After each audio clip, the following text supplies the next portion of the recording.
going to bring in Jeff Brooks from Duke Energy, one of the biggest power companies, of course, in the region. And we'll be talking to lots of power companies over the course of the next few days. But Jeff, it's only Wednesday night, but now's the time to prepare for this thing, right? Absolutely. Thanks for having me on. Certainly, we're looking at a monster storm coming, as you've all been talking. I was hoping for more snow, but right now the ice is not looking so good on the forecast. And for us, that's really the most important question. We're looking at that dividing line between snow and ice, and it takes about 6 to 8 inches of snow before you start seeing tree limbs coming down into power lines. But it only takes 1/4 of an inch of ice, and that's what we typically get a lot of here. And so, unfortunately, that's not a good recipe for our outage predictions. We do expect to see some significant impacts potentially here in the Carolinas. So you're right. If you're going to make preparations, now's the time to be thinking about it. We've been making preparations for a while. We're getting ready. You always should have a plan in place. And, if you think about winter storms, if you rely on electricity for medical needs, for say, or other types of things, you're going to probably be stuck in your home for a little while. And so you need to have a plan for where you would go if you lost power for a while. And even for everybody else, how are you going to maintain, contact to your mobile phones? If you have a generator, is that ready to go? Do you have all the things? And we do this every storm. And I know that some people probably are right there every storm. They're doing all their stuff. But a lot of us, it's easy to get kind of complacent and say, I live in a big city, or I live, near all the resources. It's not going to be a problem. But the reality is, if we have a big outage, if we see a lot of ice, it will feel very isolated real quick. And so I think those are some things that people can be thinking about to prepare. And like I said, we're preparing. We've got all of our crews across the state on alert, the thousands of line and tree workers, and we're looking at potential resources that we could bring into the area.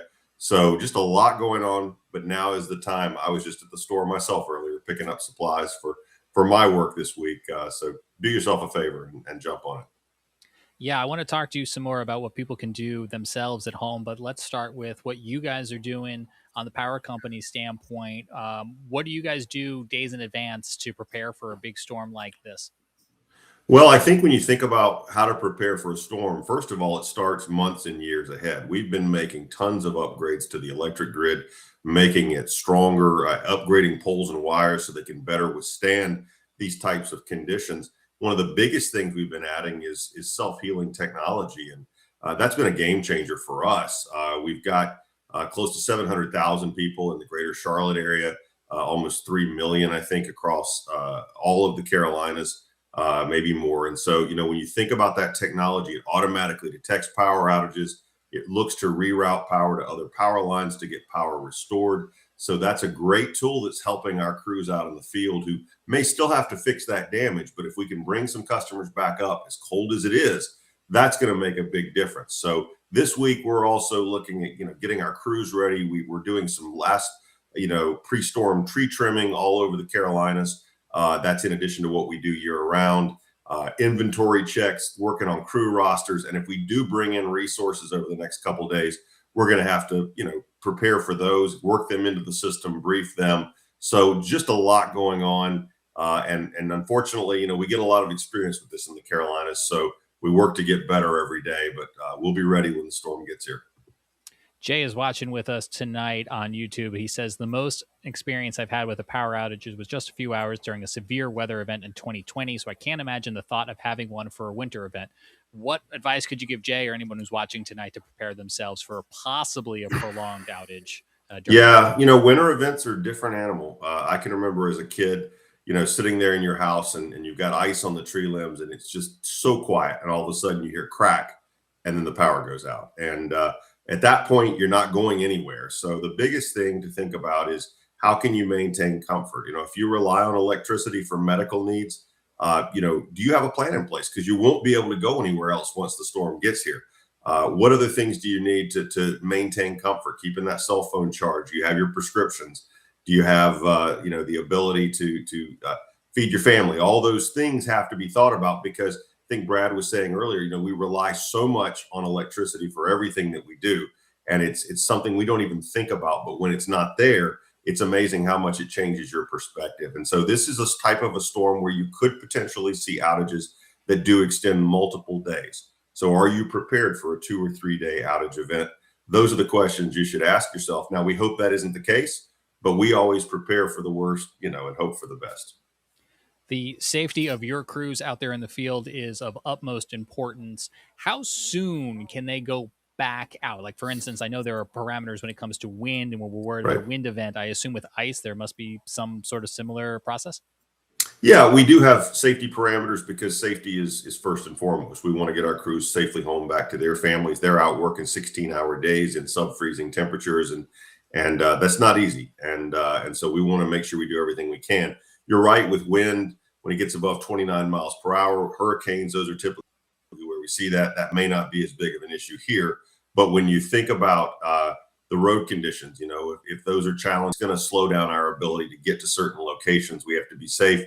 When you get in Western North Carolina in particular, you start seeing, situations where sometimes we have to carry equipment in by hand, or we have to use tracked vehicles to be able to get across terrain that is impassable otherwise. So there's a lot that goes into this. I can remember in Helene, we were using helicopters to bring poles into Western North Carolina where we were, near Asheville. And so all of that are tools that we have, resources that we have, and our technology has come so far. It gives us a much better ability using drones and things like that to be able to assess damage. That's just changed the equation for us and helped us get power back faster. But you're right, at the end of the day, it's the human element, and humans are more important to keep safe than speed. So that's our focus. What can people do ahead of the storm, Jeff, to sign up, to be in touch, connected to you guys so they can get information during the storm? Well, one of the things you can do right now is download the Duke Energy app. That's a great way, number one, to report an outage if you get one. You can also access our outage maps online. But one of the things I encourage people to do is log into your Duke Energy account and check your contact information. Do we have your mobile phones right? Do we have your emails right? Because that's where we're going to push information. That's where we're going to send you updates on outage restoration. That's where we're going to send you anything you might need to know to plan. And so this is the time to do that. If you do experience an outage, we do want you to report it. And you can do that easily by texting the word out, O-U-T, to 57801, and that'll get you in the system. You can use the Duke Energy app. You can use our website, or you can call 1-800-POWER-ON. A lot of different ways, but we do want you to do that. We want to stay connected with you. And we've really worked to improve that communication because we know how important communication is when you're faced with a possibility of an extended outage. Jeff, a question from YouTube. Somebody is asking, does it help to unplug unnecessary items? That's a great question. When you do have an outage, we have in the wintertime what we call, the technical term is cold load pickup.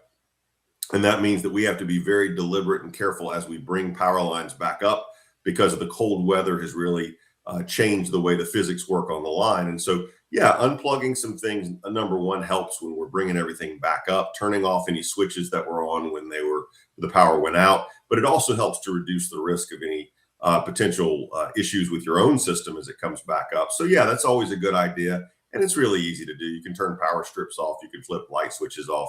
You don't have to do that, but it certainly does help us in the process. All right, Sam Walker out on the Outer Banks has a question for you, Jeff. Let's bring Sam Sure. in. Here he is. Hey, Sam. Jeff, obviously you're not in my service territory. We're not in your service territory. We're Dominion out here, and we are EMCs, Yeah. electric membership cooperatives. But of course, those are statewide, and there's Right. a relationship that Duke has with those EMCs in terms of the transmission side. How do you prepare for that side of things? We always talk about, the linemen out here trying to fix everybody down to the street level, Yeah. but there are certain things you guys have to be prepared for when it comes to the big stuff when we get storms like this. Yeah, we think about it, what we call our retail customers, the people who are Duke Energy customers, but we also serve dozens of municipalities and electric cooperatives across the state as wholesale customers. And each of those utilities has what we call a point of delivery, or multiple points of delivery that are served by our transmission system. So when you see these types of storms, it's amazing to think about the power of ice and of snow. And it can bring down big transmission lines and other things as well. And so we often do have to repair some of those points of delivery. We work really closely with our wholesale customers to make sure they get updates and information. And as we restore power, our methodical way starts with the transmission lines. that get those interstates of the grid that get power from power plants to the communities or those utilities. Then we work with our substations, which are the connection points. And then we work on those main power lines, whether they be our retail lines or we work with the co-ops and they go in and do their repairs. And then the last thing is that line in your neighborhood or to your house. And we often get the question, hey, why didn't you start in my neighborhood? And that's because somewhere on that system farther up, there's an outage that has to be repaired first. So that methodical way helps to make sure we're getting everybody back up as quickly as we can. And that is certainly a factor when we think about our wholesale customers as well as our direct Duke Energy customers. And I'll tell you this, something I've always shared with our radio listeners out here on the Outer Banks when we've dealt with hurricanes and the power outages, turn your front porch light on, because when the power comes back on, the guys working out on the street see every house on this block or every house on this road, they got power back. And maybe that one doesn't. Turn your front porch light on if the power goes out. It's a great, easy thing to do. Yeah, for sure. Smart meters now, which help us, but there's nothing better than when you're out with a crew and the power comes back and they can just look down that street and see all the 14 houses that have their lights on. My favorite is when you're out there and you just hear cheers from inside the house. And that's about the best compliment that you can give a line worker. So we appreciate those. Been there, done that, Hurricane Fran.